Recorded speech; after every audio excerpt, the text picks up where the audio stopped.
Okay. Can everybody hear me on this microphone? Yeah? No? Sound check? Good? All right. Well, good morning, everybody. Thank you for coming. Good morning.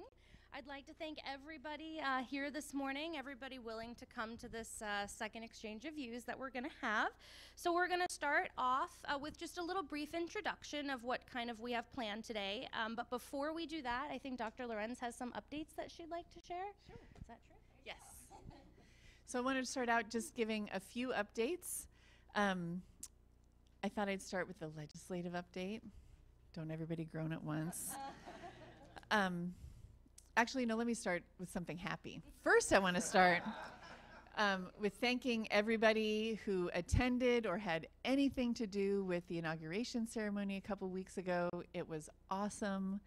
It was wonderful. I felt very honored by everybody's hard work and attendance and everything. So first, I wanted to start with a big thank you for that. So thank you, thank you, thank you. Okay, now we can groan over the legislative. So things are moving and grooving up in Tallahassee. We're about halfway through the session. Right now, it feels like we're in this period where we kind of don't know how things are going to turn out. The Senate proposed budget, and everything's just a proposal at this point, essentially keeps our funding flat. And I say that because I'm including the performance funding that we received last year, which was exceptionally good. So we would remain about flat. The House budget that's been proposed is not as favorable for us. So we're hoping that when things come out of conference committee that it will be more Senate-like. The other thing that is happening is they're most likely going to be revising the performance funding model, and it's likely that it will be more similar to what used to be called PB squared. Of course, I'm just learning all these terms and things. But essentially, one of the differences is that the gold colleges will probably not take funding from the purple colleges. So last year, one of the reasons we benefited, which is kind of twisted, is that Miami-Dade did not reach the same level that they had in the past. So the gold colleges got some of their funding, which doesn't feel very good, although we use the funding. So I think that's one of the changes that will happen. There are some other changes related to how the data are being measured, our indicators, that would benefit large colleges and probably, to the detriment of small colleges. So that's another thing that we're sort of worried about because we're kind of in the middle of that pack. So anyways, essentially at this point, we're in the budget development process and we're kind of presuming that we'll be flat, and we are not budgeting for that extra performance money that we got last year at this stage of the game. But we don't actually know anything, in terms of how it's all going to come out. Unfortunately, interior design is still implicated in the deregulation legislation that's coming out that would essentially, my understanding is, make it so they don't need a license to practice as interior designers, which is bad for our alumni and students currently pursuing licensure to make them competitive in the marketplace. So we're obviously not supportive of that and hope that that will be removed from the legislation. And then there's this really big package called House Bill 5501 that would have an impact on us. There are things about PICO in here, which would require colleges to raise 10% of the funding needed to build a new building before we would be considered for funding through the PICO process, and a few other issues that would make it really difficult for us to build new buildings. So for Altamont, for example, we would have to raise almost $5 million before they would consider us. I should probably have you talking about this, Rick, but I'm going to give my thumbnail sketch. There is a large outstanding balance of PICO projects across our system that have been funded in part but not fully, like our own Building L. There's something like $300 million in those projects that are still outstanding, and the legislature really wants to clear those before funding new buildings. And there's also a lot of discussion about the capacity and our use of our physical capacity, of our classrooms in particular. So if our classrooms are only, let's say 50% full of these hours in the week that the legislature has determined, why do you need a new building anyways? Of course, we're serving, different regions of Seminole County, and Altamont Springs is a region that is in high demand, dense population, a population that needs opportunity for educational attainment, but that's being lumped in with our use here and Heathrow and Oviedo. So that's another thing that would make it pretty challenging for us and every college, frankly. Nobody's in favor of that. And there's also talk about increasing our statutory reserve to 7%. Right now it's at 5%. That's fine. Ours is close to 9 right now, and I think that 7% is, a healthy reserve for when things happen. The way in which we need to report that and how we're going to spend to make sure we keep it down to 7 or to save to keep it up to 7, some of those logistics are really challenging, and we hope those details can be ironed out as this moves forward, because right now it's not really logistically possible for us to do what they're asking us to do in terms of reporting it and spending it and that sort of thing. So there's a lot going on up there. Don Payton continues to serve as our lobbyist, and he's doing a great job of keeping me apprised of, the ups and downs. Yesterday there were marathon floor sessions, blah, blah, blah. Anyways, it's still in process, but I do want to sort of give you that caveat that we're probably flat in terms of funding.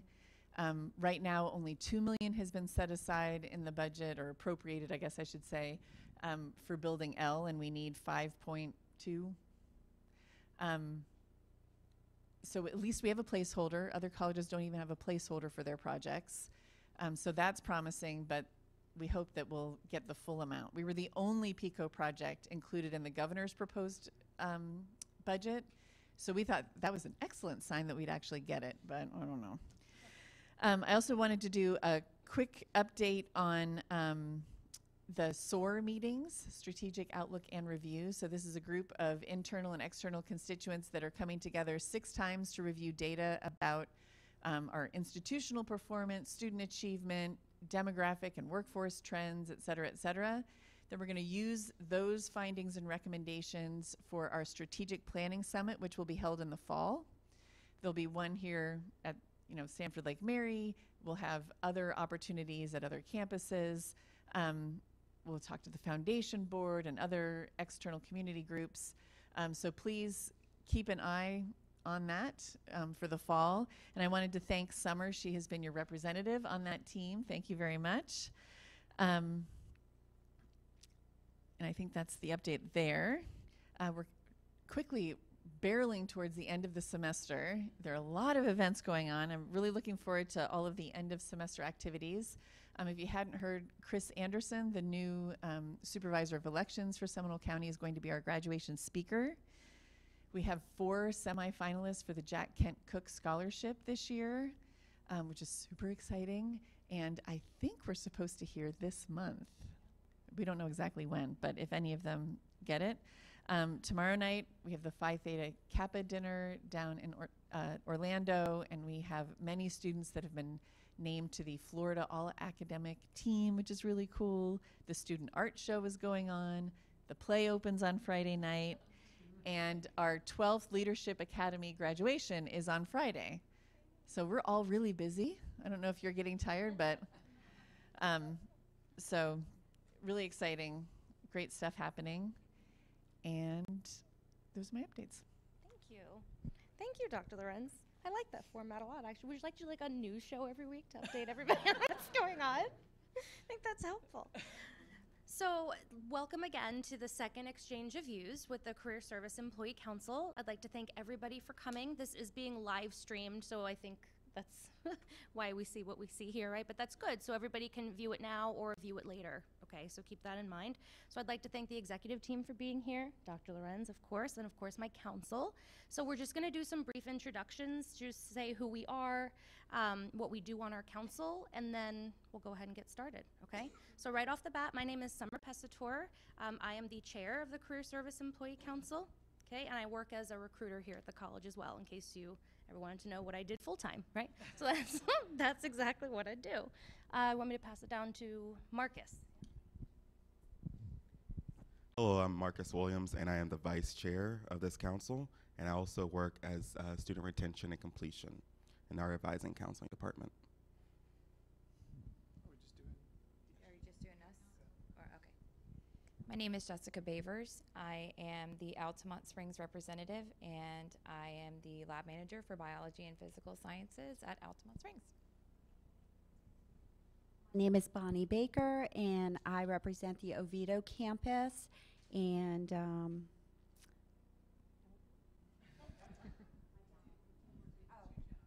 my job. I'm a student success specialist on the Oviedo campus.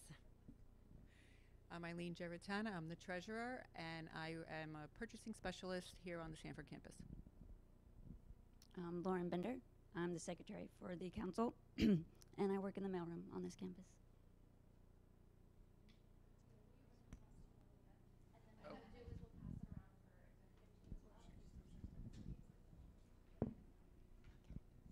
Hi, I'm Juanita Wynn, Student Success Specialist at the Heathrow campus, and I am the Heathrow representative on the council. I'll go ahead and start. Hi, I'm Rick Collins. I'm the interim vice president and CFO. I'm Kate Henry, and I'm VP of Marketing and Strategic Communications. Good morning. Hello, everyone. May Ashby, Associate Vice President, Human Resources. Good morning, everyone. John Gillen, Vice President, Resource and Economic Development. I just wanted to mention that Dick Hammond can't be here today because he's really sick. So his doctor said, go home. So I said, yes, go home. Yes, we all appreciate that. Laura Ross, Academic Affairs.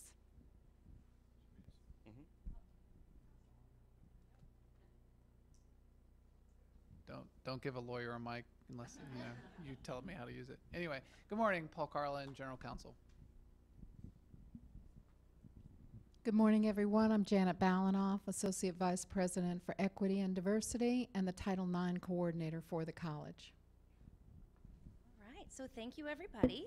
So just a brief summary of how we put together our agenda for this exchange of views, what we used, and what kind of our theme is here and what our goal is. So over the past couple of months, we have taken some concerns from those of you that felt comfortable either sending it through our feedback on our website, the CSCC/feedback, or dropping it in the boxes located on each campus, or just simply calling us or walking up to us when you see us and saying, hey, can I pull you aside a second and tell you what my concern is? Now, I will say that that has been few and far between. We did have quite an eye-opening meeting.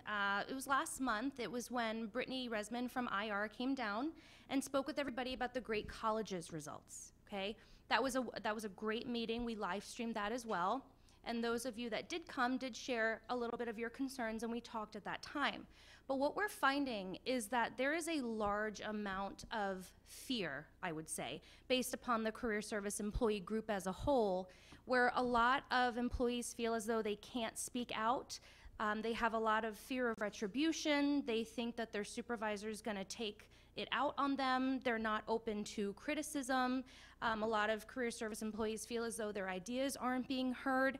So what we're going to do as a council is what we're going to try to do is basically change the culture of the career service group as a whole to try to make everybody feel a bit more comfortable expressing their views and coming to the council, because without your feedback, you basically just have us as a council sharing our own feedback, right? So it's only going to be our voices that ever get heard. And that's not why we have this council to begin with. We have this council to represent the biggest employee group at the college, right? So if you think about it, if there's powers in numbers, we have that. right? So what we're gonna try to do is we're gonna try to employ more strategies that make you feel more empowered as employees, so that you know that your voice not only needs to be heard, but it means something when you do use that voice. So we're gonna come up with some proposed solutions that we're gonna share today on how we can raise employee engagement and employee empowerment, and how over a while, we know this isn't gonna happen overnight, where maybe one day in the next couple of years, this room will be completely packed so that we can't even do this in this room anymore, right? We're gonna have so much feedback from everybody, because you're gonna be able to see that the more engagement that you have in things, the more change that you're gonna see, right? So that's what we're gonna try to do with this exchange of views today. So that's kind of the concerns you're gonna hear, and then the proposed solutions that we're proposing on top of that. As we did last time, we're going to encourage feedback from the audience as well. So if at any point you wanna chime in, just go ahead and raise your hand and we'll get the microphone over to you, okay? All right, so we're gonna start with our first topic, which Ms. Bonnie Baker is gonna cover. Okay. Employee empowerment and engagement. There are many standing committees out there that are looking for career service employees. And what we've found out is that there are many of the supervisors that will discourage their employees from participating on these standing committees because of the type of job they're having. Career service employees are usually frontline. They might be, well, we don't want you to take time away. And so we'd like to see, as a solution to this, our supervisors being encouraged to have their employees participate on these committees.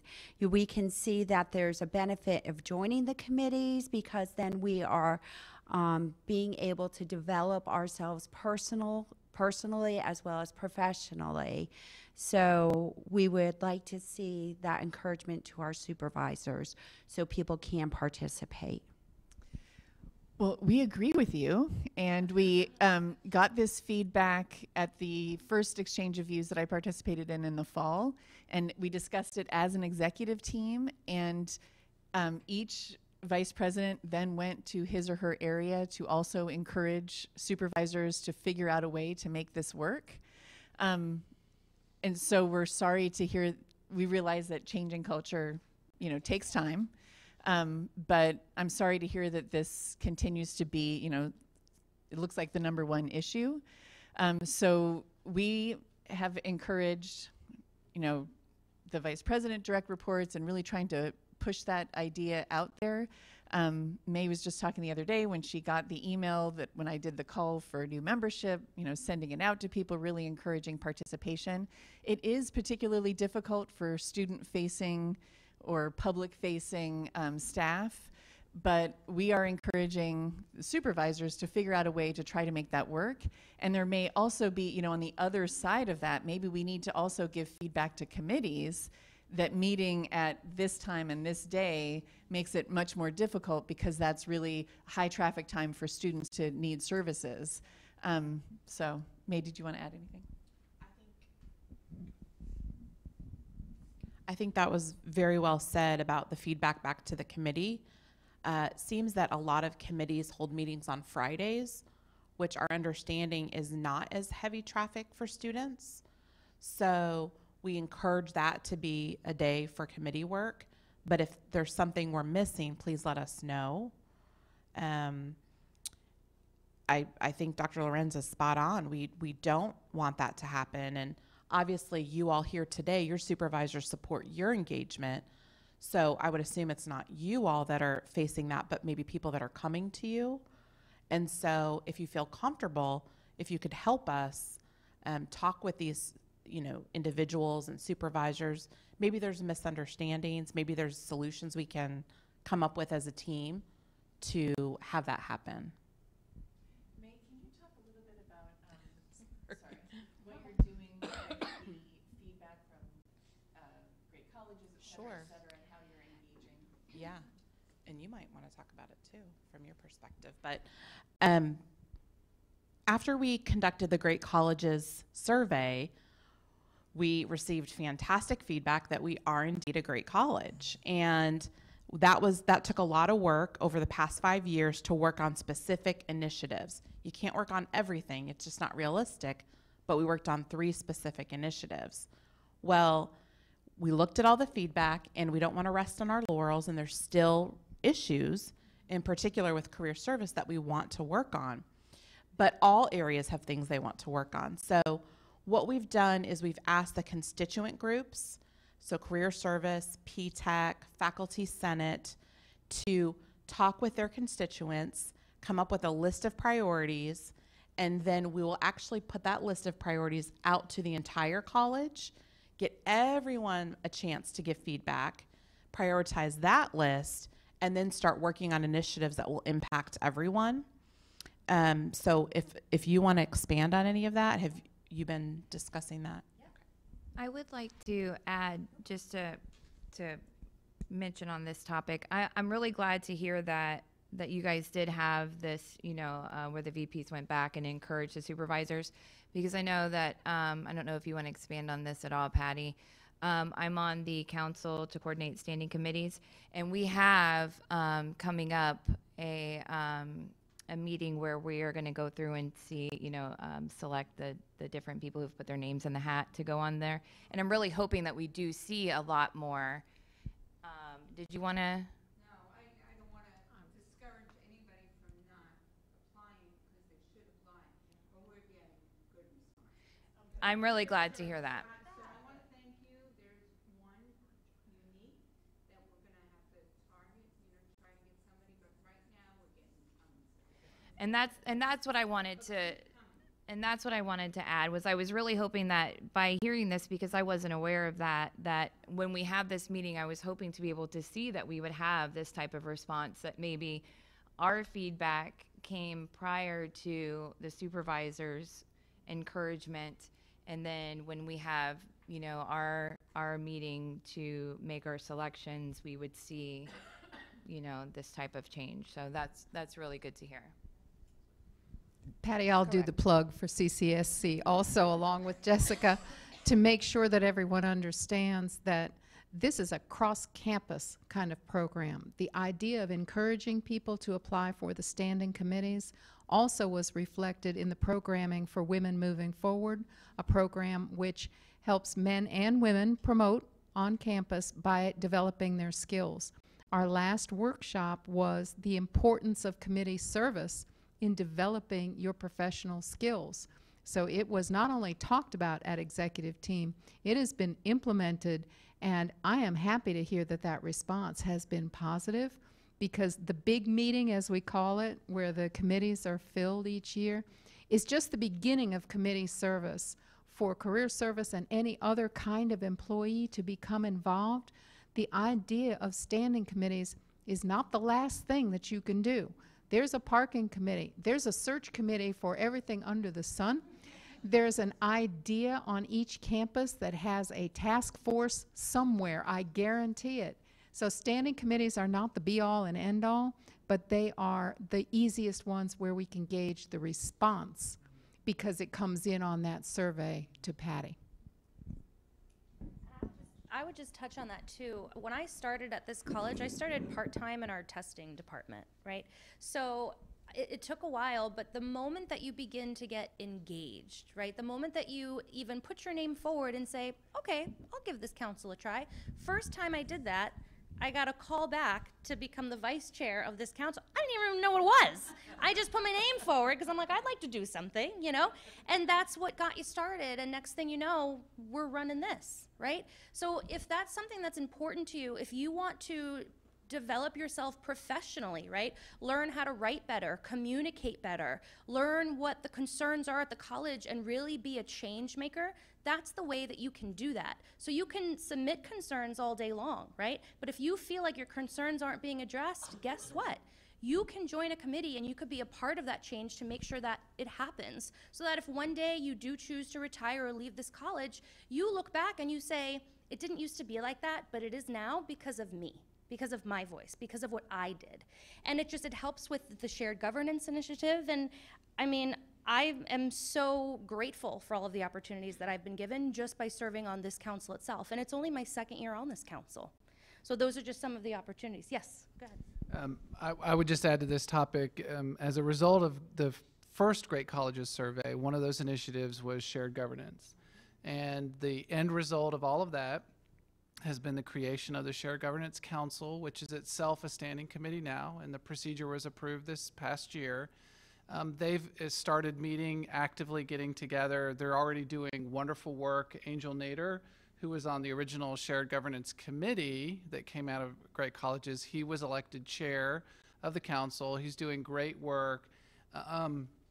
One of the important things just for this topic, I would say, is in both the procedure for shared governance and for CTAC, CCSC now, those two groups are going to put together a summit, an annual summit, to talk about a variety of things, but one of the important things is talk about best practices for the committee structure, how committees are working. So where you see either opportunities for improvement or things that you think other committees should be doing because it works really well, get together with your friends on CCSC or contact Shared Governance Council members and let them know, because that summit will be a place where we can, you know, kind of cross-pollinate, share good things that are happening, correct bad things that shouldn't be happening. But there is going to be that annual forum now where specifically the work of committees, the work of shared governance, we're going to be talking about those things. So there's even better things to come as we evolve and how we work together. Can I just say one thing? Just so everybody knows, the committee minutes are on the website, so you can see what we're doing in each committee. So really, just check it out, because it's very enlightening what they're doing, and we're all doing. So we're ready to move on to the next topic? Okay. All right, so the next topic is titled Fear of Retribution, because we had an overwhelming amount of employees basically state either they had heard that this had happened to somebody, it had happened to them, that basically they feel uncomfortable either taking their concerns to human resources directly or to their supervisor directly, all right? So we know that the supervisor training has been implemented, and a lot of supervisors are excited about that, right? But I think coming from different employees, there seems to be a pattern of the type of employee that's, and I don't mean type as in career, they're all career service, but basically what that job is that they're doing and the kinds of concerns that you see a pattern for. Well, a large group of these people seem to be complaining about a lot of the same things. So it can't just be a one-off is basically what I'm saying. So what we've proposed is, how about an anonymous survey, and we'll have Paul talk about this in a minute and what that really means, an anonymous survey taken by each department individually to find out really where these issues are occurring. So you know, if you were to survey anonymously, let's say everybody that works in the admissions department, and everybody in the admissions department says that communication is not a problem, you know, our supervisors solicit feedback from us on a normal basis. But maybe in a couple of other departments, you see that there's a constant low rating here, right? This seems to be an issue that maybe we can target. So instead of having all supervisors targeted, there's always going to be the one who maybe is the problem, but always thinks, oh, they're not talking about me. You know, I'm fine. They're not talking about me. So is there a way that we could target, and I don't want to single anybody out and attack anyone, but is there a way that maybe for the groups that have more issues than others, basically with supervisors and consistency and feeling like they can't say anything because they're going to be punished for it, is there a way that we could do something like that, implement something like that, where we can say, okay, well, it looks like there's a problem in this department.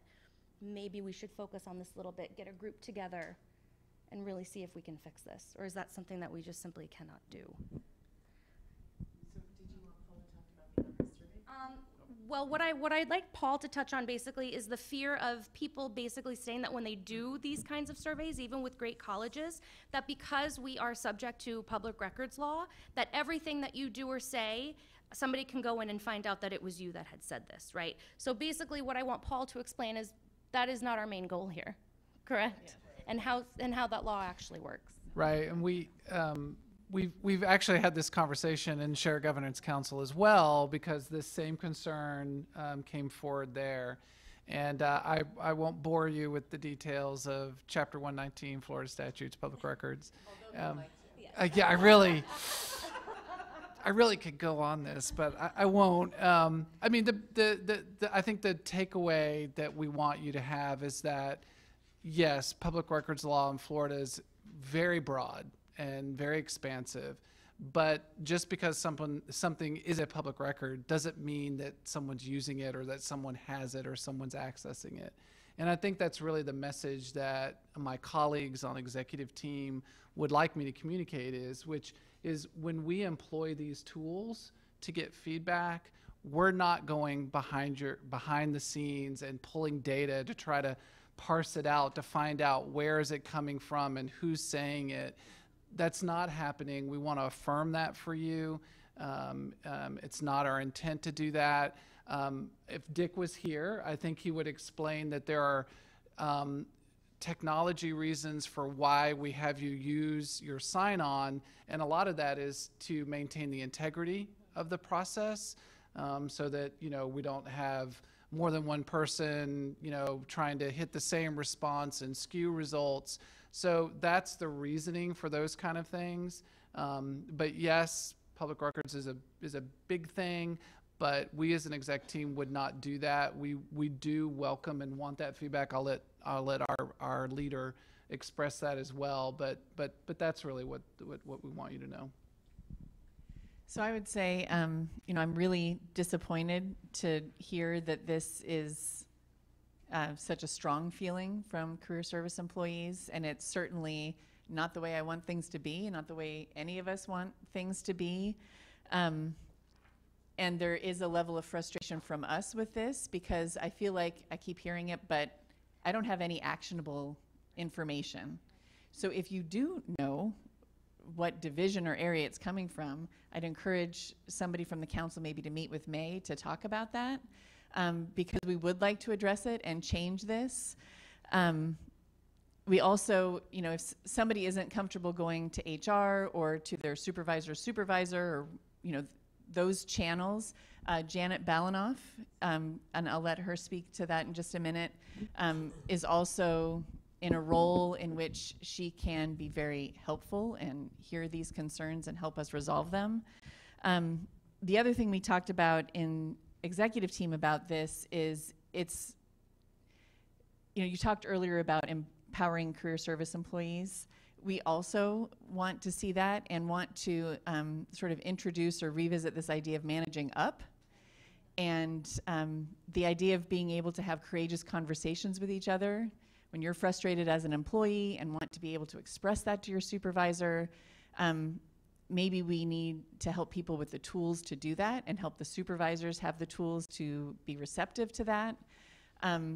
So there is a lot of work that we can do in this area, and we're committed to doing that. And I guess we need to figure out a way to get actionable intelligence here rather than it sort of just being this feeling, I want to do something about this. So Janet, can you? I have a mic. I have a mic.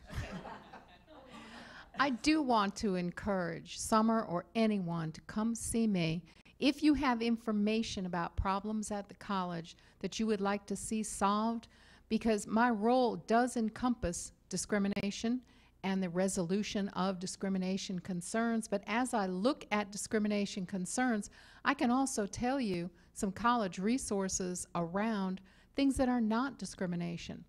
Sometimes you refer to it as retribution. The same concept that I would call retaliation is prohibited by the college. It's as serious as discrimination itself. Retaliation can stand on its own. It's something I want to hear about. When individuals come to me, the conversation is confidential. It's not that I don't work for the college. I do work for the college. But if I swept everything under the rug, we would have complaints out the wazoo a year from now. That's not my job, to sweep it under the rug. My job is to bring it forward and to help solve it. And if I have to be honest with you, I would say I would deal with retaliation just as seriously as I would deal with a report of discrimination itself. And our conversation would be confidential. If you thought that I should appear at somebody's staff meeting, some of you have seen me do this. I appear at someone's staff meeting to discuss on general principles, something that would be wonderful if somebody would implement. And it's because someone has come to me with a conversation that does not need to be identifiable. You and I can have a conversation unless I'm reporting fraud, waste, or mismanagement, which I must bring forward like child abuse. When it's a general conversation about improving the college, I think we can work this out without bringing names forward and get this done. And Janet, can you remind people where your office is? Yes, I'm in Weldon, and I'm on the second floor toward the back in 204L. Not L building, Weldon 204L.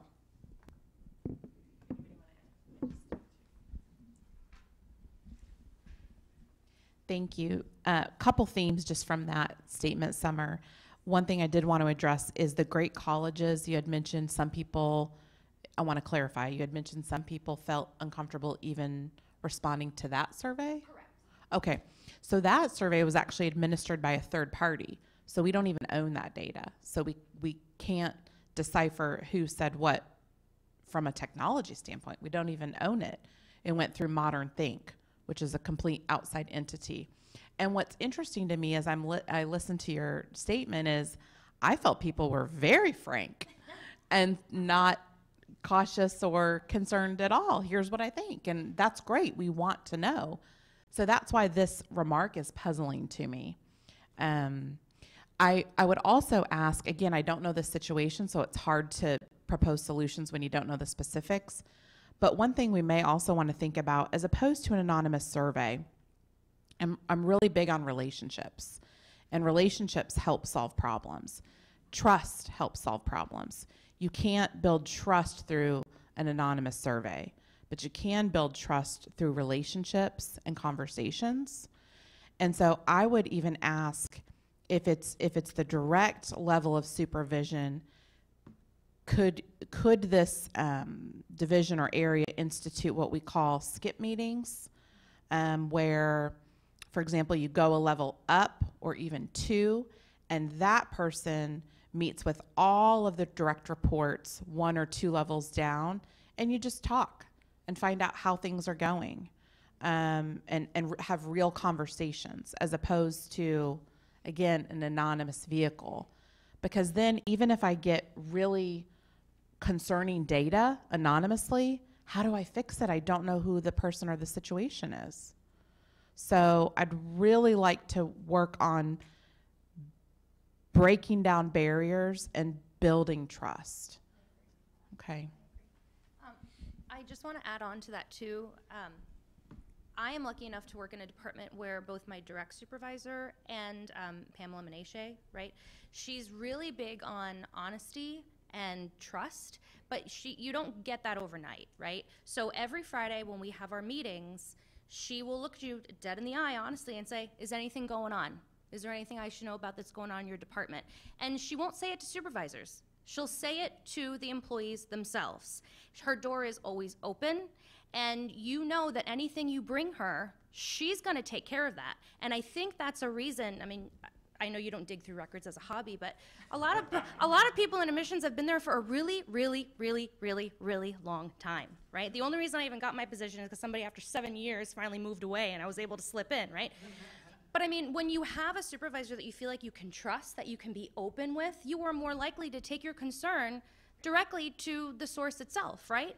And then if you can't, like she said, skip meetings might be a good option. For those who still don't have that relationship with their supervisor, because not everybody does, right? Otherwise, we all wouldn't be here, right? But is it okay for me as a chair or somebody else from our council to come to Human Resources and say, look, I am speaking on behalf of somebody who doesn't want their name, out there. This is the situation. Can you give me advice on how to handle it? Is that something that we can do, or do you require that the source themselves come to you and say, this is a discussion that we have to have? No, you do not. Okay, no. No, we don't require that. And I like to remind people that our office is diverse in that, yes, we have different functions. We have benefits. We have training and development. We have employee relations. We have recruitment. But if there's someone on the team that you feel more comfortable talking with, maybe you've built a relationship, maybe you went to Leadership Academy with them, you can go and speak with them as well.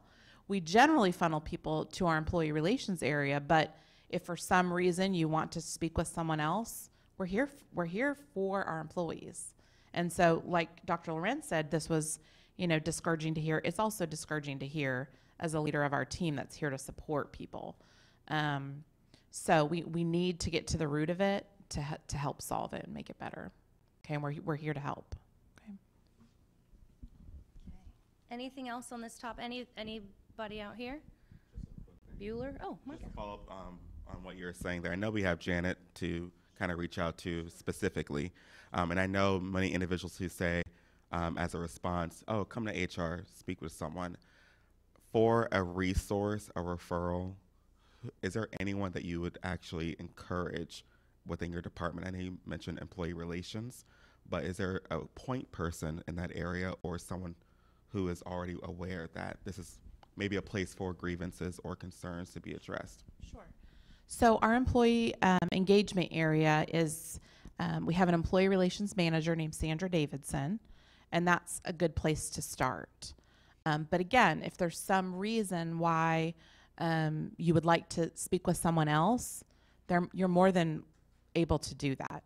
We have lots of managers and directors in HR, but that's where we generally like people to start. Okay?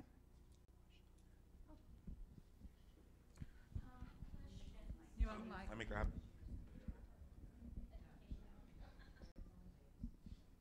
Thank you. You mentioned new supervisor training. So the question would be, what does that supervisor training include? Is it just for new supervisors, or does it also include current supervisors? And what is the content of that training to help address these concerns?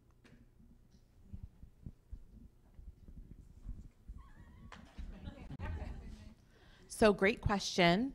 Again, that was a product of the Great Colleges Task Force that worked on many years to develop and have a foundational training. And again, training is not the solution to everything. It's just kind of a launching pad. The real work is what happens after the training, taking those principles and utilizing them every day. But that foundational training was for everyone that was here at that time that was hired as a supervisor. And our plan to continue that work is so that every supervisor that's with the college would receive similar training. But what we'd like to do is utilize some of our best supervisors. You mentioned Pamela Menachie. Guess what? I'm writing her name down. Maybe she's going to be the facilitator for our next session on building relationships with your employees. So we want to tap on our own talent. We did utilize a consultant. That was the recommendation of the task force. I think it was a good one. But now, jumping from that launch pad, we want to now utilize our internal resources and continue. It might look different. It might be like a quarterly conversation with supervisors and bring in and host a topic. But there's some really great people out there doing awesome work with teams, and we want to learn from our own and develop those best practices. I think that's really important, and it reminds me, we talked to faculty about trying to sort of create community amongst the faculty ranks and observe each other's classes and talk to each other about problems you may be facing in the classroom or teaching a particular concept. This is very similar, having supervisors talk to supervisors and learning great strategies and tips, and maybe they hear what Pamela does in her meetings. Maybe they don't do exactly that thing, but something that is similar that works for them and their team. And I think a lot can be gained from that. And we do have a lot of really good internal talent. I mean, I learn something every day. Right. So, yeah, thank you. I would encourage people to be courageous. So if you're in a job and you're having an issue with a supervisor to the point of managing up, don't let that fester for a long period of time where it just aggravates you on a daily basis. Bring it to somebody's attention, to your supervisor's attention, or HR or your council member. Bring it to their attention as soon as you see this is becoming a problem, because it's much easier to fix something when it's first becoming a problem than to have it fester for months and months and months and impact more people. and then try and resolve it. So I would just say, you know, if you have a gut feeling that something isn't going right and I need to bring it to someone's attention, do that early on when you start to have that feeling, and don't let it just snowball into a bigger problem, because everybody around here is trying to create a great college to work in and to come. We spend a lot of time at work. We want to come to work and enjoy our jobs, and we don't want to have those issues. So just bring it to someone's attention early is all I would say. And ultimately, those negative issues impact students, and that's not okay. All right, so we're going to bring it down to Miss Jessica. Yeah? Okay, so I have the appraisal process, and so this is a two-part concern, but I don't think it's anything we haven't heard. So the first part is that you know, feedback has been expressed to us about the frustration with the pay for performance. Our system that is linked with our appraisals, you know, that our appraisal is based on, you know, obviously pay for performance, and then there is no pay for that performance. So, so if the budget doesn't allow for an increase in compensation, even if you do have a stellar appraisal, is there a way to attach a non-monetary incentive so employee excellence can still be rewarded? And some of the things that we had thought about as far as a proposed solution is like maybe, you know, an extra day off or a vacation day, or, you know, something that your supervisor can do to where there is, you know, even if it's a non-monetary incentive, that there is still an incentive out there, because we are receiving that feedback of, well, if we're not getting a raise, why am I trying so hard to get anything above a 3? Or, you know what I mean, whatever the case may be, depending upon the department. You see where the issue lies there?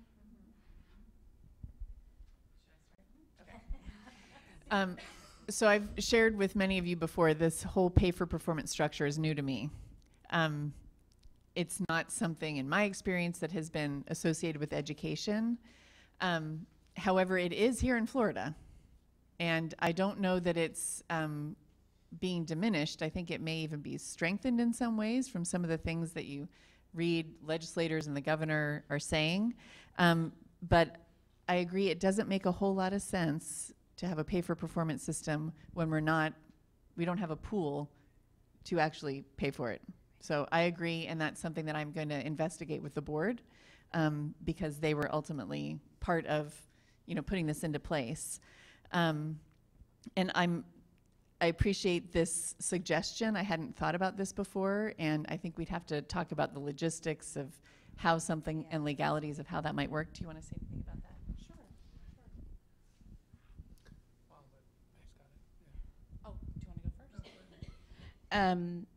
So I think, did this come up because this is the first time where we weren't able to give money to base in quite a while?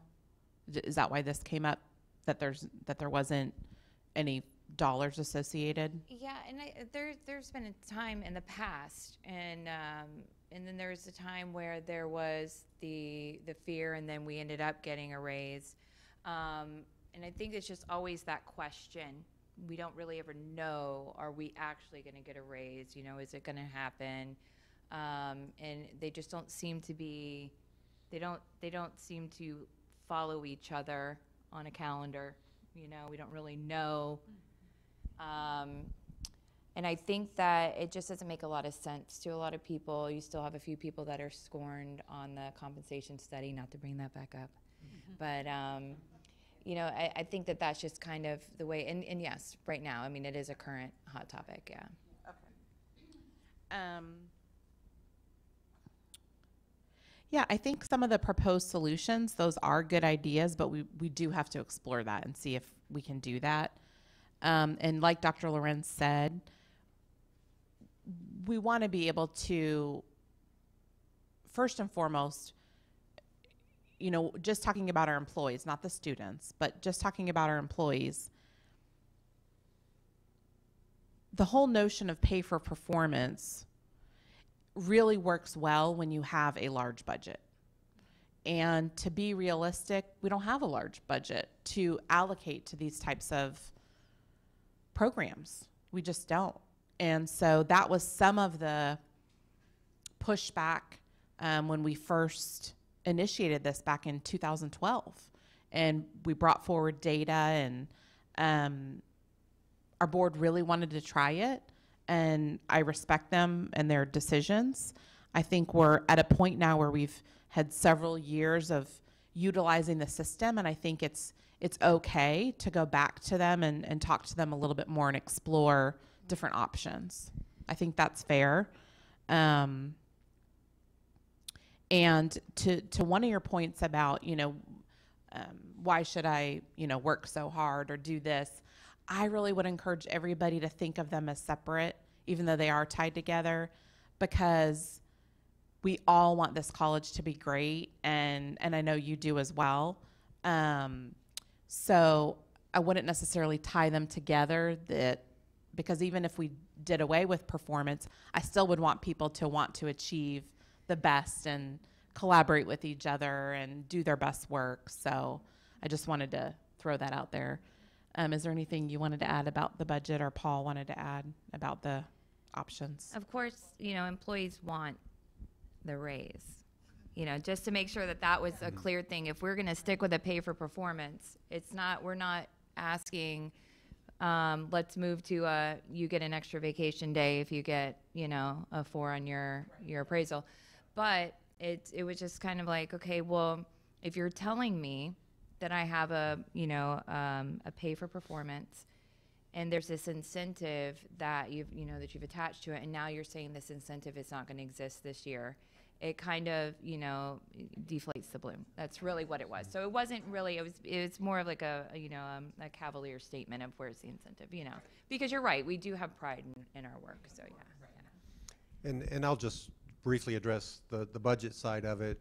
Again, we're as frustrated as anyone about the budget and the trends that have occurred over the last few years, where our enrollment numbers are relatively flat, so the tuition revenues are relatively flat.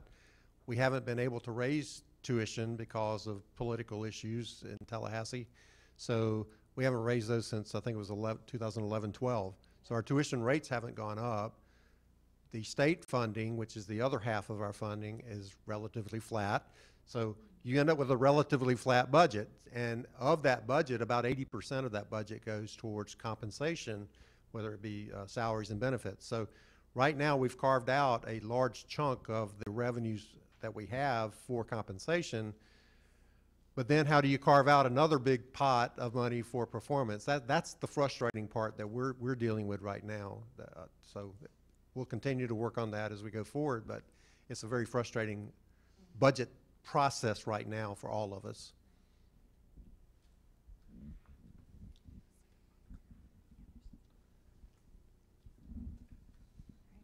So for the second part, we brought up the last time about the 4s and 5s on performance appraisals, where a supervisor will submit the appraisal and it would be returned with HR. We kind of did a little bit more questions and answers and that sort of thing. And as we've gone through another appraisal process, really what it seems to be is that the 4s and 5s that have been submitted, it's that from what we're finding is, what we're hearing is that HR believes that the supervisor hasn't defended that score well enough. Hasn't provided enough examples or enough rationale to state that this employee deserves this score. This is where a lot of the supervisor inconsistency is happening. One supervisor may be willing to, sit back down and throw some more time on this, go above and beyond to, fight for this employee's score, especially in a time when we do have a raise that's going to be attached to it. Whereas another supervisor maybe, I just don't have time to do this. I barely had enough time to get these appraisals done in the first place. I did my best, fine, a 3 and done, that sort of thing. And so it's a bit disheartening for the employees to be able to have this, this discrepancy that's happened. Make sure I didn't lose anything off. One of the things that was brought up as a proposed solutions is a potential 360 feedback system, which we've mentioned before, where an employee, supervisor, and colleagues can, provide that type of feedback to where we can let somebody know, hey, we feel like there is a discrepancy that's happening here.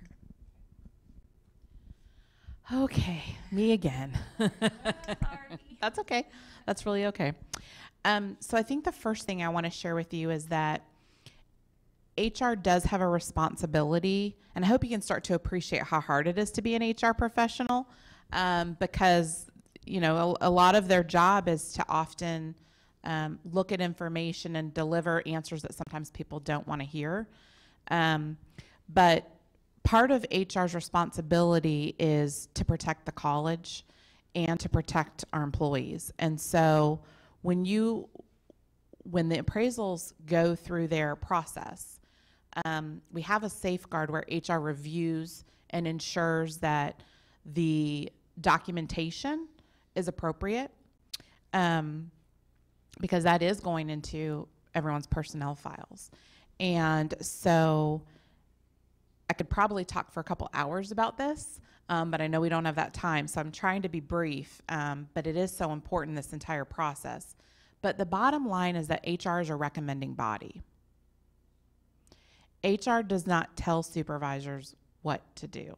Supervisors have the authority from the board to hire, to develop their supervisors, to give their supervisors scores on the appraisals. HR gives feedback and advice and counsel, but at the end of the day, it is the supervisor. So that is part of HR's responsibility, to collaborate with the supervisor and say, look, you gave this person a 5. In the comments section, it says, this employee does everything great. Well, when we talk about fairness and consistency, we can't really explain to somebody else that's doing the same job why this person got a 5 and this person got a 3. So that's our job, to help not only the supervisor, but protect the employee, that your evaluation clearly articulates why that score matches with the performance. I also heard you say that it's been discussed that maybe some supervisors say, well, I don't have time to work on this, or I've got other things to do. I'd like to talk to those supervisors, because that disappoints me. Our employees as a supervisor are our #1 priority. That's it. All of our time should be invested in helping our employees thrive and develop. And the appraisal is one of the most important things we do. It's our one time a year to give formal feedback. Hopefully feedback is happening all year round.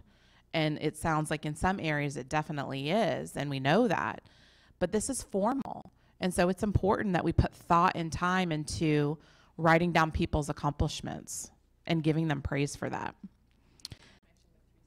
Yes, so the last part of that is the 360. It really needs to be heard that the 360 instrument, and I can explain what that is completely separate from performance and pay. Completely separate. Because the whole danger when you implement a 360 is that people fear, we talked about fear earlier, that now I'm going to be punished for this feedback. And it's a development tool. It's not anything to be used punitively. A 360 is something where you have feedback, just as it says, from a big circular body, if you will. So, my supervisor would give me feedback, my peers would give me feedback, my team would give me feedback, and collectively, that's a developmental tool that then my supervisor can review with me, but it would need to be completely separate from an evaluation and completely separate from pay. And so what complicated here us at Seminole State is, now that we do have a pay component, it does make that really complex because we don't want individuals to be tying those things together. So we have looked at initiating something like that and doing a small pilot program. We have some supervisors that are really hungry for that feedback. We have team members that want to participate in that. So probably this fall, we'll start researching and implementing small pilot programs with the 360. Okay? Just really quick. So other than, having the individual employees do a really detailed self-evaluation, is that what you were going to say? Yeah, I was Okay, going to mention sorry. how we do it, but go ahead. You can elaborate on that. Other than that, do you have any, or does anybody have any potential solutions to be able to get through this, because this is something that we are constantly hearing, 360 evaluations. We are constantly talking about performance appraisals, and one of the things that we want to get through with this engagement and empowerment is to be able to move on from a lot of these same fears and issues that we're having, because we really feel as a council that this is holding us back from being able to move forward and to be able to feel engaged and empowered. So one of the things that we want is to really to be able to find some solutions, to be able to find some ways to be able to push ourselves forward. So I want to give Summer the opportunity to be able to really talk to anybody who's watching about self-appraisals, because I'm being at the Altamont campus, I am doing myself a service by providing a self-appraisal to my boss who's at this campus. But other than that, I would like for you guys, if anybody has any ideas as to what we can maybe do, about this. So what we do in my department is we are strongly encouraged to treat our self-appraisal as if that was going to be our appraisal. So basically what we do, if you're the only person in your department that does your job, then I would recommend consulting with somebody who does a job similar or with your supervisor. But what we do is, I'm not the only person that has my exact job title. So what we do is all year long, we log every single thing that we do. If I go into 200 students' accounts 2 days before financial aid is going to drop students for non-payment, and I'm going through those accounts trying to figure out why their aid isn't posted, I am logging that on this day I went through 200 accounts, and by the end of the year, I can say on my appraisal went through 7,000 plus student accounts to prevent drop payment for blah, blah, blah, blah, blah, blah. Every single thing that you do, especially if you can turn it into a numerical value, always is easier for your supervisor to use and just looks so much better, right? If I can say, hey, I brought up a POPCA applications 17% from last year, that looks way better than me just putting on my appraisal, attended more events at a POPCA this year. You know what I mean? Or just simply saying on your appraisal what your job duties are. We know what your job duties are. We can all refer back to the posting, right? But to get those higher scores, you really need to be able to back up every single thing that you did and why you went above and beyond that. So when we do our appraisal, I always consult with Rosemary, who also does the same exact job I do. We get together, we go through each other's records, and do we miss anything? Oh, that's right, we actually collaborated with this together with our TRIO department. Let's put that on there, right? So if you have somebody that does your same job, my recommendation to you is log as much as you can and then meet with each other when you do your self-appraisals and say, did you get this on there? Don't forget we did this, we got to put that on there. And then your supervisor has more meat to work with, basically. So now if they do say, can you please explain why this person deserves a 4? They'll say, great, let me go back to this catalog of information that I was given on the self-appraisal, and then we could submit it back and be like, May, look at all of these things that she did above and beyond. That makes more sense than, completed my job duties on time or got a project done a week early. Well, thanks for coming, right? Thanks for being here, thanks for playing. That's not often enough, right? So that's what we're told, so that's why we spend so much time on our self-appraisals. I would add that is such a good practice just for your own, your own development. And the next time you have to write your resume or a cover letter or go into an interview, you're going to be set.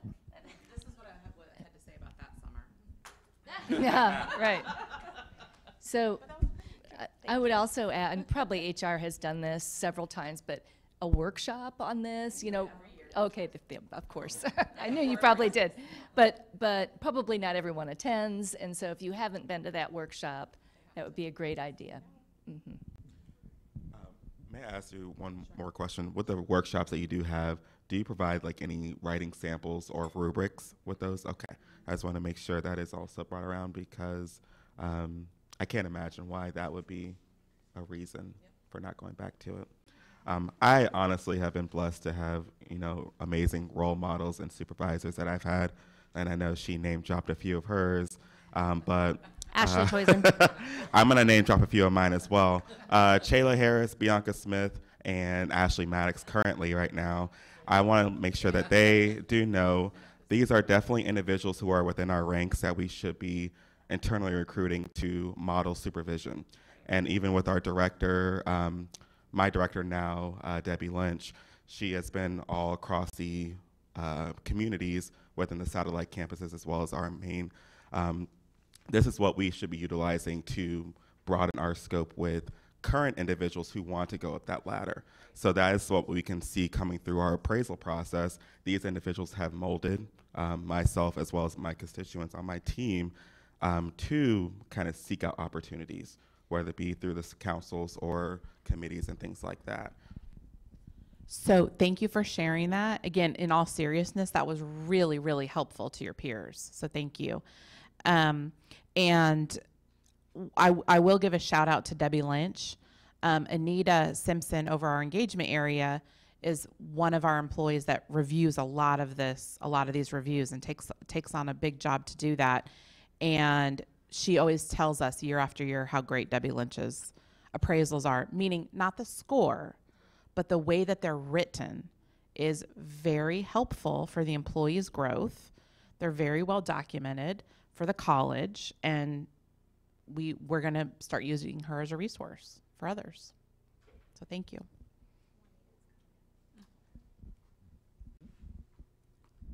Well, honestly, I think I'll be a little missed if I didn't mention Andrea Velez, because I'm like, really, guys? She's very accommodating and she's encouraging to join committees. She's motivating, she's flexible. She's trying to work with us to make sure that we can get to some of these events. So, Andrea, go girl. Okay, I want to talk about professional development. After that great entrance that Summer did about the appraisal, there's great employees here at Seminole State, I agree. And we're in the roles, and there's many that are in the roles that want to elevate and move to a higher position. So a supervisor experience is a qualification for most professional positions. For most of them, we're in the role, but we can't really document what we do as a supervisory role. It's unofficial. We're doing the lead. If our supervisor is out, we get extra projects. We manage others in different areas, but they can't be documented, and it can't be put on your resume saying I'm a supervisor of this and that. So therefore, you're automatically disqualified when you're applying for a position that requires those supervisory skills. So, as a concern or a solution to that, we think that an example, the institution can create a team lead, or they can oversee a team during the supervisor advancement, or better yet, when you're getting your appraisal and you go from it says 4, but I think a 3.5 or higher, 2 consecutive years, you should be able to be put on a supervisor track, and that should also be used as supervisor skills. So when you're applying for these positions, you may not actually be in that role, but you have the skills to meet those qualifications and not get your application denied.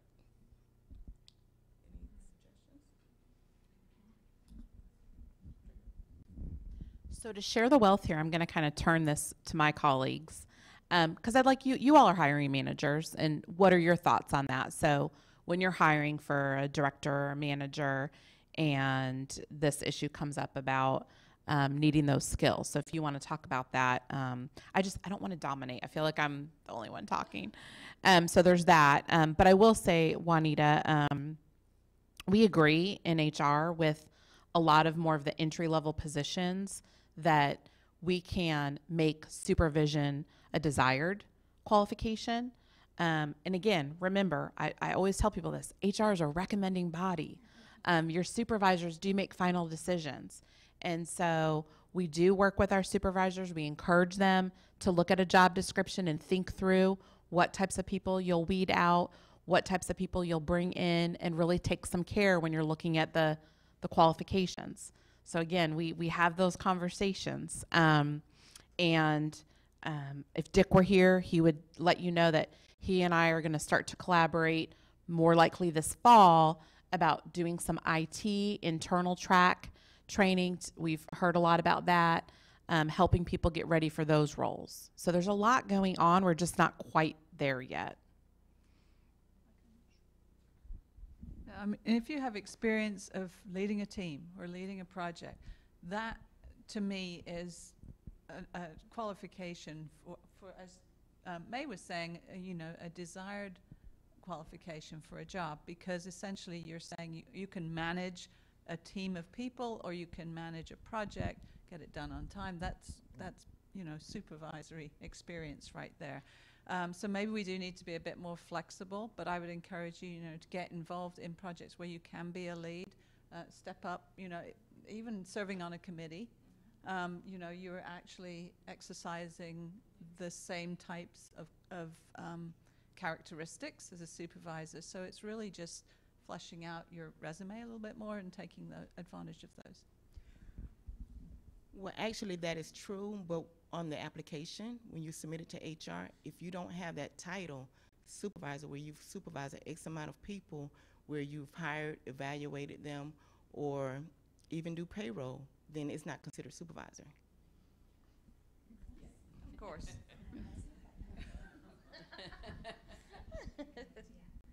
So, this idea of having sort of more targeted professional development to help people grow into the jobs that they want, and for us to grow our own, particularly in these hard to hire areas in IT and facilities, is something that we have been talking about. And I really like this idea of developing sort of a professional development track for people who may not have supervising in their day-to-day responsibilities, but would like that moving forward. And frankly, that's potentially a benefit for Seminole State to retain great employees, but I also realize that you may take that training and go someplace else, but we don't want to hold anybody back. We want to provide opportunities for that professional development. I think this is a great idea, and I do think that reviewing the job descriptions, depending on the job and implementing that kind of flexibility is important. I'm happy to hear that everybody's so honest on their applications. A lot of people turn these things into like transferable skills and stretch the truth a little bit. So we know that you're all honest. But do think about that idea of transferable skills, like when you did lead a project, and maybe it's not on the application, maybe it's once you get in the room for the interview. Let's say we have removed that as a required qualification, but maybe it's desired. Go into that interview ready to explain how you have those skills. My first interview for a job in the community college system, I was stretching it every which way, because breaking into the community college was almost impossible if you didn't have that experience. I had worked with community colleges on a research project, so I kind of tried to parlay that into day-to-day knowledge, and I literally was laughing when I left the interview, like, oh my God, there's no way they're giving me this job. And then they did.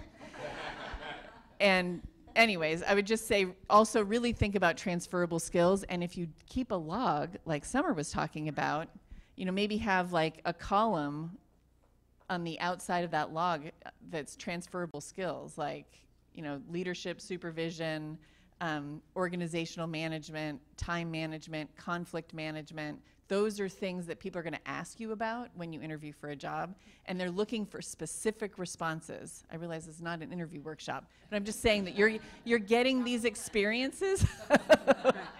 So think about that more explicitly in your day-to-day work as well. Right. Well, I think for most of us, it's getting past that first screening part in that very bottom level of HR, because we are honest on the application. So if that could be remedied where, well, they're working here for, this many years, maybe they might not have that, but we can, at least give them the opportunity to interview. Yeah, but you have to understand, these jobs are open to, they're public, open positions. So somebody at Valencia who has similar experiences would be considered equally to, so you just have to keep that in mind. Right. Okay, well, piggybacking off of Juani's professional development, we had talked in our last exchange of views about fee waivers and maybe the possibility of getting 2 per semester instead of the 1. And we brought it up in our meeting with you, Dr. Lorenz, and we would just like to try and readdress it, only because as part of professional development, some of us are still working towards our degrees, and being able to attain that quicker puts us out there quicker to move up within the college. So one of our proposed solutions is drum roll, please. Dun, dun, dun. So with respect to funding and the logistics, and I don't know all that, so utmost respect for that, kind of looking into similar to the benefits of added vacation time at the beginning of your 6th year, if I'm correct. An idea would be to add a second fee waiver for employees who want to develop themselves, but for degree-seeking employees, just kind of looking at adding a benefit just so they could continue their professional development path. So this, okay. I was just going to ask, is there anyone on the executive team, or maybe you can point us to the person who can help us develop maybe the wording or the proposed policy or procedure to try and implement this?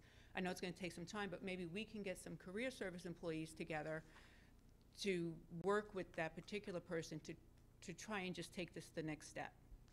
So I have been pursuing this, and it turns out it's a little bit more complicated than I realized, and it involves multiple departments. So this is something we've been talking about. It wasn't necessarily, we weren't talking about necessarily at a certain year of service, but there are a couple of ways that I think we can potentially attack this, and maybe in a shorter term than an added benefit would be. But somebody correct, I'm probably going to get something wrong. But the last time we had exchange of views, one of the issues was that, so you got your first class, you got the fee waiver, and the second class you could apply for SPD and get reimbursed after the fact. But you're waiting for that reimbursement at the time that you're enrolling in the next semester, so you don't have the funds available, so then you get dropped. So that was one thing. So Dick is looking into an IT/financial aid solution to that one stumbling point. We're also looking into how, but then that would have an impact on the financial accounting side. So we have to figure that out. And then we're also looking into different ways we could have the second class covered, but it would be potentially a different pot than the fee waiver pot. Am I saying that right? You are. Okay. But I think they brought up an interesting way. We didn't talk about was just 2 fee waivers instead of 1. Right. So I think we need to just talk about that. We didn't associate it with a certain year of service. Right. Right. So, yeah, just yeah. So thanks for that solution. We're working on it. Okay. We have been talking about this issue that you brought up and what was brought up last time. We've been talking about that and working with the different areas, trying to come up with a solution. And there isn't a person, it's probably, right now, it's a group of people. And eventually, if it did become a policy or something, it would probably go to CAC, right? Yeah, so Summer's your person.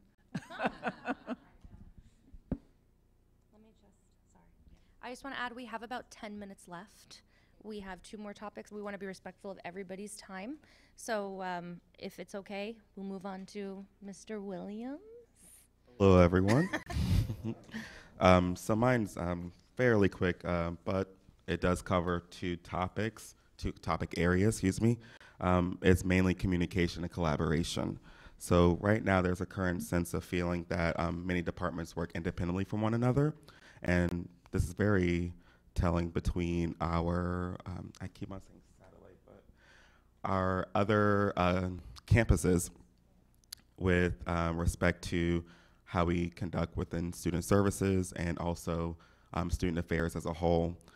We do realize that career service does kind of expand out from those departments, but just speaking on those specifically, we realize that there's confusion and also frustration regarding process and responsibilities that are thrusted upon many individuals in those areas. What we thought that could hopefully bring a little bit more of a solution to this would be kind of instituting mandatory workshops to kind of help combat a lot of different areas who may not know what certain departments do or their functions or their primary responsibilities with students and faculty and other staff members. This would be very helpful, whether it be, telecasted online or, just in person meet and greets and things like that. This would definitely help the initiation of more communication of what each department does, what certain individuals in the department do, as well as promote more of a collegial environment of, harmony in some sense. Along with that, many individuals within certain departments feel that they are not consulted or considered when institutional changes are made that impact their daily task and effectiveness. So in terms of that,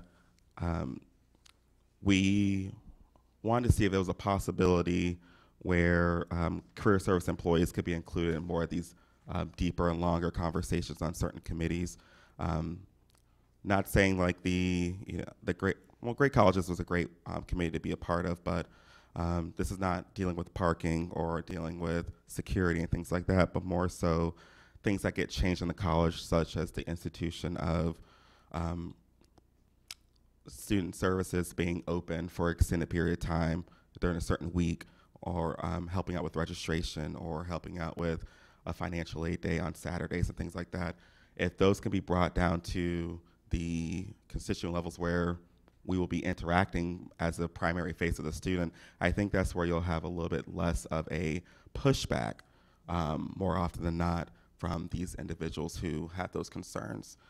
I didn't touch on the solution for the last thing I mentioned, but one thing that we do within student service and advising and counseling is we have a Canvas module where a lot of the trainings happen for any incoming individuals. I think that can be updated for all student affairs, even outside of that, even with faculty departments, can utilize those services so you have one singular area to find resources and information just all across, so our communication can be enhanced, announcements can go out if there's any updates, as well as any updates to policies or anything like that. And that would hopefully mitigate some of the confusion and separation that we kind of see between our other campuses. I know we have the telecasting that helps out with kind of getting the feedback all here and there, but I think that would be something that would be very interesting to tackle. I think all of these are really good ideas, and I think this is a really important area for us to attend to, and I could see it emerging from our strategic planning process as a priority. And I've seen the Canvas site for students. Debbie and Jeff demonstrated that for executive team several weeks ago, and I think it's great, and I also love the idea of using a resource that we already have to, attack some of the problems that we're trying to solve. So all of these ideas are excellent.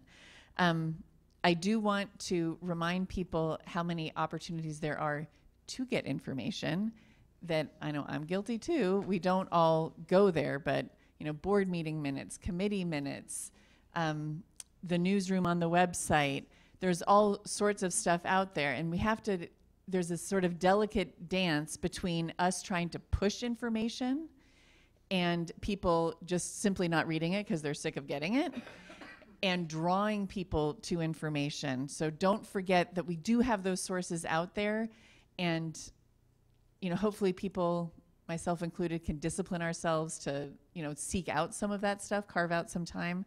But that is out there, and Summer is your representative to CAC and shared governance. So the council is another really great opportunity for this kind of communication to go on. And it might be a great use of council time also if you could have some members sort of highlight what they do for the college. But I really love the idea of interdepartmental collaboration, and I think it would benefit our students quite a lot. And I think, even having the faculty, we talked about them, showing students that great Canvas module for students. So put it on their own Canvas page to drive students to it. That kind of thing could emerge from interdepartmental collaboration. You know, this whole topic reminds me of an experience I had at my former college. We were getting ready for accreditation for the comprehensive self-evaluation visit and the team coming in. So we had these brown bag lunches where we would present the standards to a group of people so they would be familiar with the report and we could get feedback from them before we submitted the final. And in those meetings, we learned about more problems that were going on at the college for students than at any other time. So we found out that new students couldn't use on-campus computers until the day after classes started. So they would come, you know, the week before and try to do everything they needed to do to prepare, and they'd go to the library and sit down at a computer and couldn't log on. So we're shooting ourselves in the foot and making it really difficult for the student, and we never would have known that if we hadn't had these sort of random brown bag things. So finding opportunities for us to learn from the people who are out there talking to students about these fairly simple problems we can solve is really important. And I hope that maybe once we resolve some of these issues, exchange of views could also serve as a vehicle for us to do that. I'll add too, also great examples and ideas, thank you. If you are serving on a committee, how important it is.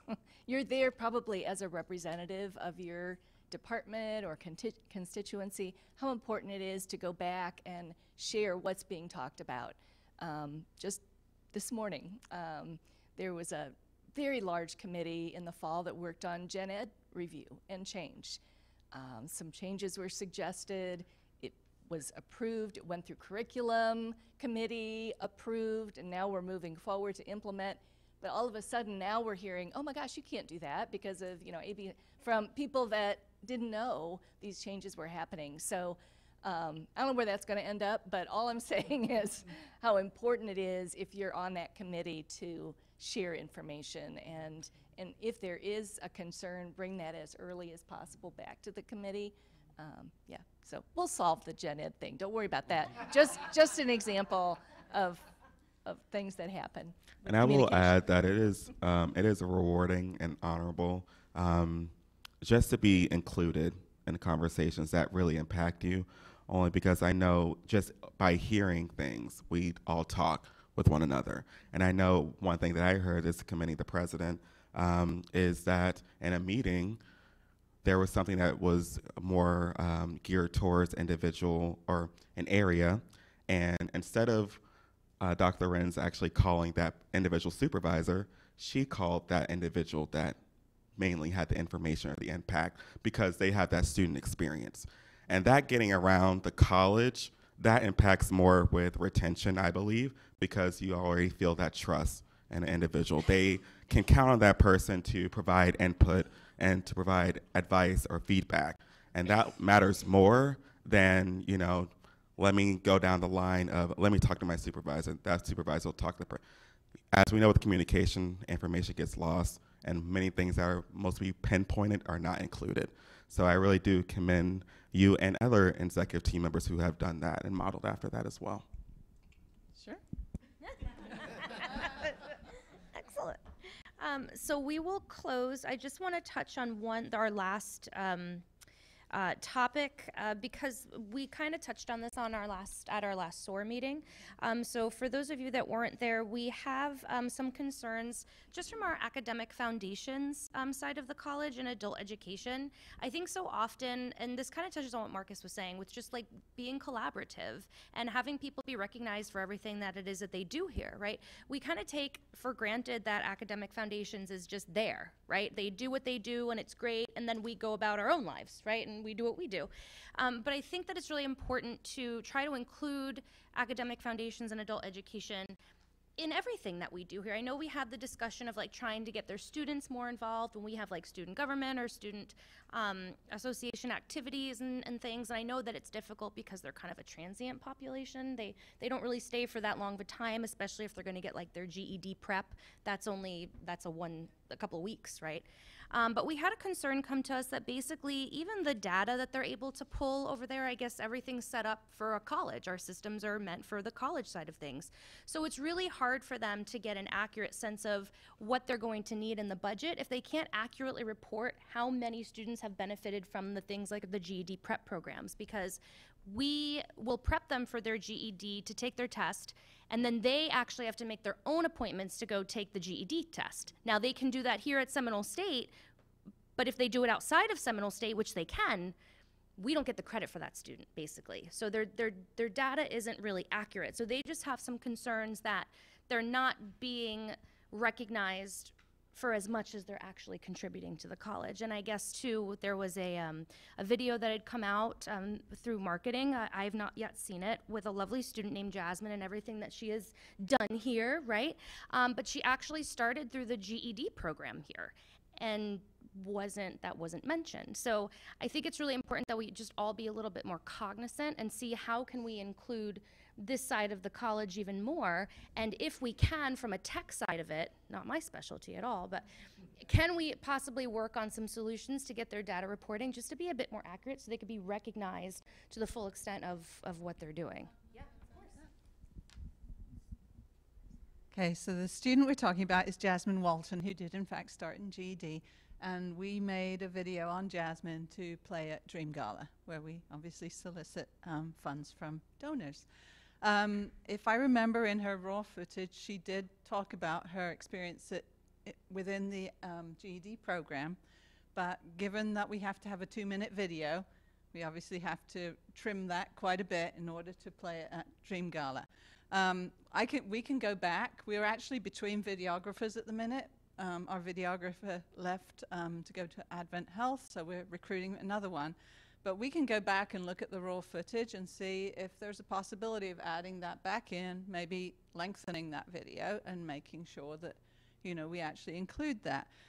There's also the opportunity to do longer stories, written stories, which include that information. Having said that, we did my team set up with WKMG last November. We did have a student from Adult High School and his mother who did a spot on his experience at Seminole State College Adult High School, and that was a very good spot. The difficulty is when it's on the news, it's copyrighted, so we can't naturally include that on our site, but we can look at some other ways to actually talk about the GED experience, the Adult High School experience, and make sure that we are giving credit to those programs. So there are a number of things we can do. It's something we talk about a lot in our department, is how do we transition more of those students into college credit or talk about their stories in the community. So it's something we're very much aware of.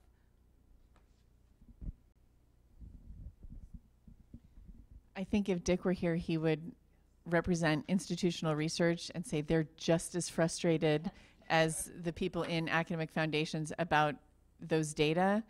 And I'm sure Mark and his team are always looking for new ways to try to gather the data, but it's a challenge.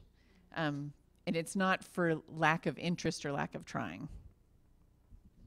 Yes, absolutely. You know, the GED test, it's a Pearson test. They don't have to take it here. They can take it anywhere, and we would very much like to get that solved. So we are working on that. And I just want to add, this program, not only does it do a great service to our community, it truly is a feeder program for us. You know, while they don't charge the same tuition as college credit, we use a number of large grants that come to us to help support this program. We're doing just this fall some additional research. Frank Bongione is, you know, we've been looking at primarily how many students transition from the adult high school the very next year to college credit. And really, we should be looking at all of academic foundations and just thinking of that population. They don't necessarily transition the very next semester. When we looked at our population, student population in the fall, there were more than 600 students enrolled in college credit that started at some division of Academic Foundation. So they are transitioning. It is a feeder program for us. It just isn't right away. And so we're very proud of that program.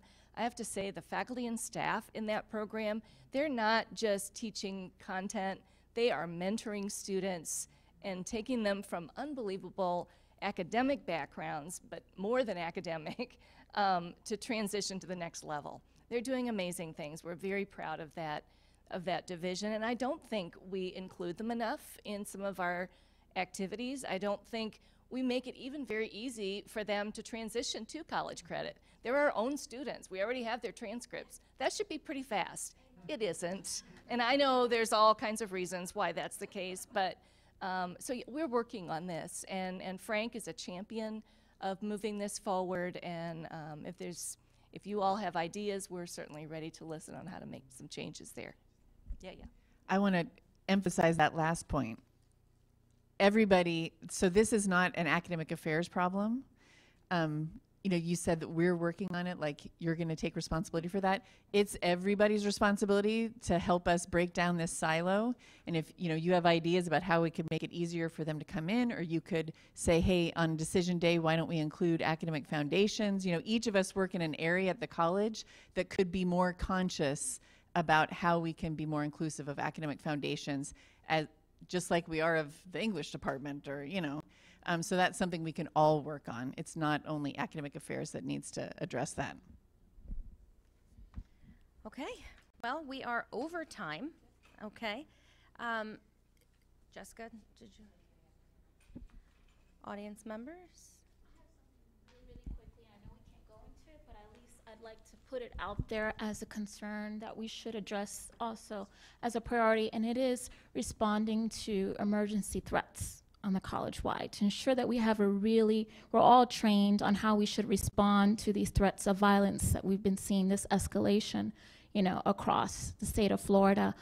How do we respond as a college? How do we respond in our individual departments? What is a good plan that we need to have in place? And do we have the resources to respond appropriately? Just introduce yourself. Arlene Gonzalez, I'm Career Program Advisor for IT programs. Thank you.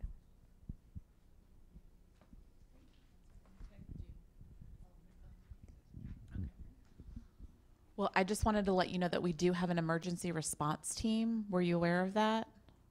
Somewhat aware, but Okay. I know that I don't feel that we're all educated Okay. on how to utilize Got it. what our resources are, how to Okay. utilize it, and what is appropriate plan for our individual departments. Great. Some of us definitely feel more vulnerable than others. We have one entry and exit in our offices, and we really don't know how to respond. So Dick isn't here, but I will intend to answer some of those questions. Dick Hammond and Maxine Oliver are co-chairs of the emergency response team. There are a number of us who serve on the emergency response team, and we meet on a monthly basis to talk about the threats of the kind that you explained. In your offices, you should have a chart, the red chart at the back, which we worked with Maxine to put together, and it tells you basically in simple terms what you need to do should one of those instances occur. So my advice is familiarize yourself with that content before you have an emergency, because you're going to want to know exactly what to do. If you do have something, then grab the chart, follow the directions. You can always contact security if you have a concern, and there is a process for mobilizing resources to assist you. We don't talk about too much about the details of some of those, because obviously we don't want to avail a perpetrator for that information. So, but there is a process and there is a plan for most emergencies. I also wanted to add something, and then Paul wanted to add something.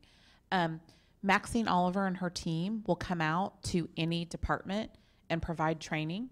She'll do a walkthrough of your space.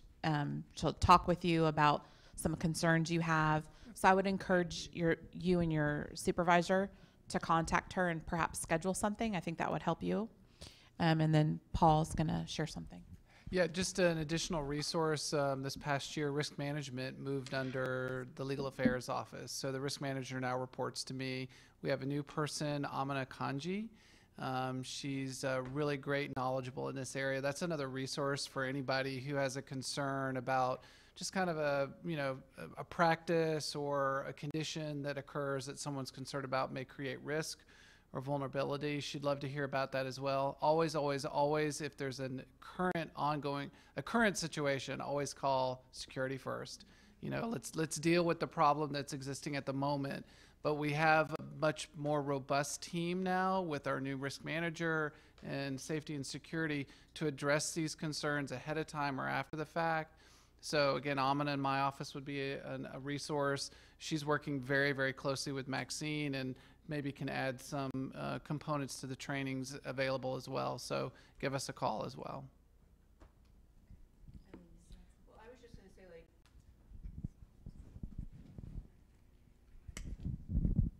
I know when I worked at the high school, they had to have lockdown drills so that everyone knew what they were supposed to do. We had a lockdown, I guess a year or so ago. We were still in the L building.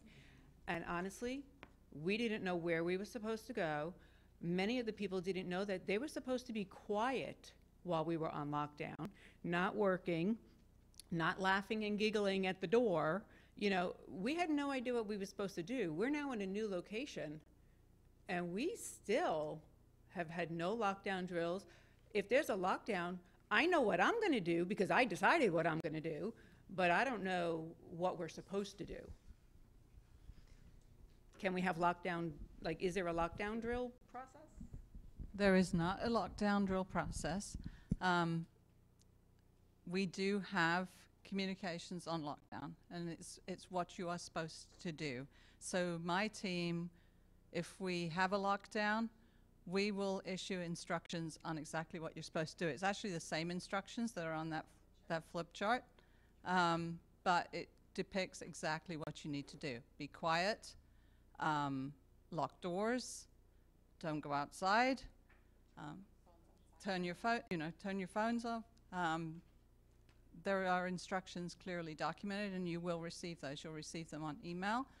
We have text messaging as well. We have phone messaging, so you should be able to get that through any number of sources. Familiarize yourself with what it says ahead of time, but we do have that in place. In fact, we have a set of messaging for most everything that happens or could potentially happen at college. We didn't have one for a water main break, which we had at Sanford Lake Mary just about a few weeks ago, but we now have one for a water main break. So, you know, we update those all the time.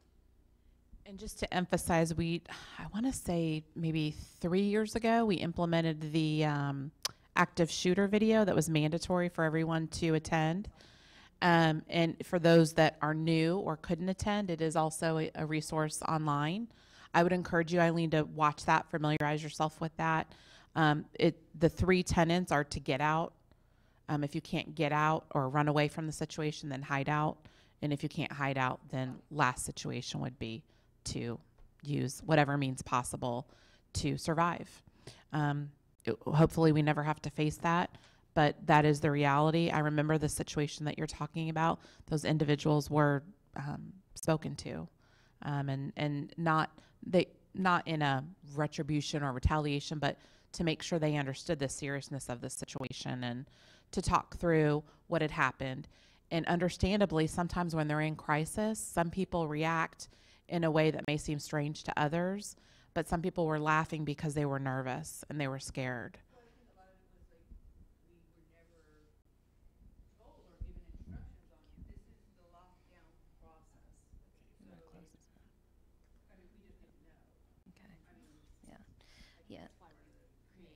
And Yeah. really quick before you go into that, I don't want to put anything down by those little placards there.